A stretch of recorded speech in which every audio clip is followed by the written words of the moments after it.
Well, I love the hope in both those messages, but that doesn't match what most of us grew up with.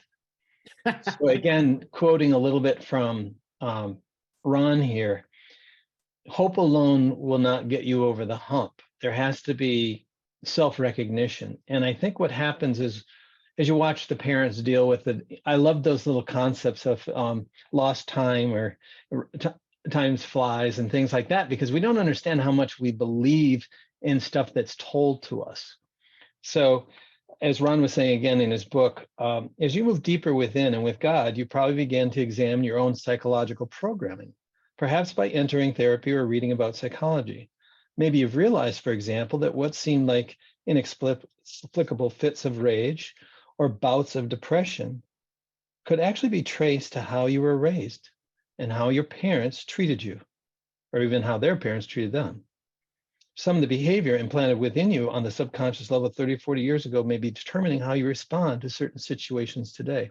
And the beauty of this message was in the two films we saw is while the parents were distracted in their programming or whatever they were lost in, Sam was able to kind of pray, actually, like pray, like, what do I do? And then he entered the channeling world and he got the true advice of how he could stay connected to God and still have his world be created or to contribute to his society. But we don't know how to do that because we feel we're not allowed to go back and unwrap old packages of coal that we don't realize are the source of why I feel stuck, the source of why I'm immobile, why I won't risk, because I learned to control.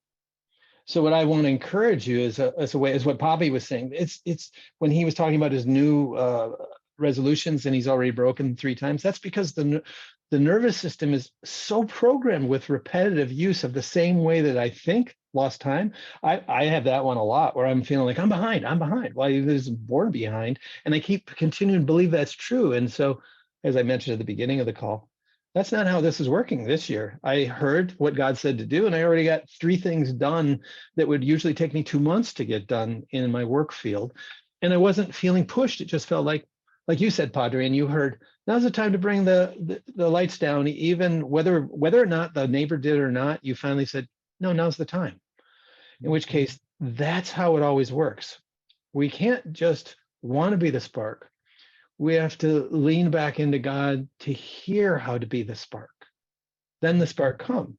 And that goes back to a talk I gave about the spark, where I kept fighting. For 3 months, my guides have been telling me to watch the movie Soul.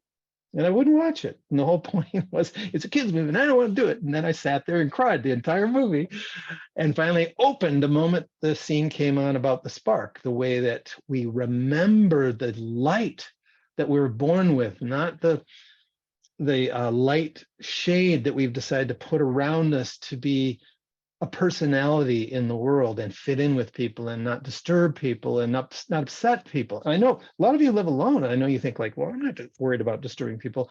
The programming we have from society is, or from our society and from our parents, is like, don't expose the bad parts of you in front of other people. Don't yell. Don't fight in front of other people. Don't show any of the bad side. Do it all alone. And then what happens is we end up alone with all of our baggage instead of saying, well, where did the baggage come from? And why can't I just be the light? Why is the baggage pushing down on the light? Well, when I realized I could just focus on the light rather than pray to get rid of the baggage, I don't know, the baggage just started to disappear. So one of those things, as I was trying to tie it together, is don't pray for what you don't want. Don't pray for what you do want. Instead, ask, how can I be the light again? And then what'll happen is you'll be guided to it. Maybe you'll go out and start salsa dancing. Maybe you'll read a book. Maybe you'll decide to, like what Padre said, you'll suddenly feel this desire to do some service, and you just go down and find a place to serve food or reach out to a neighbor and help them shovel their driveway. This is the time to go beyond your restrictive boundaries and risk being a heart, risk being seen, risk having mistakes. Hey, I'm the first to point out, my students all know, they gave me this gift. Sometimes I turn into the Incredible Hulk. Sometimes I look like I'm just grinning, and sometimes I look like it's about to get really bad. Those are all just reactions I learned to hide the light because I thought I wasn't allowed to have it. And I pretty much think all of us got that same thing. Be a civil servant in society, find your place. Are you going to college? Are you having kids? But there's nothing about how's the light? Do you remember the light? Do you remember your heart?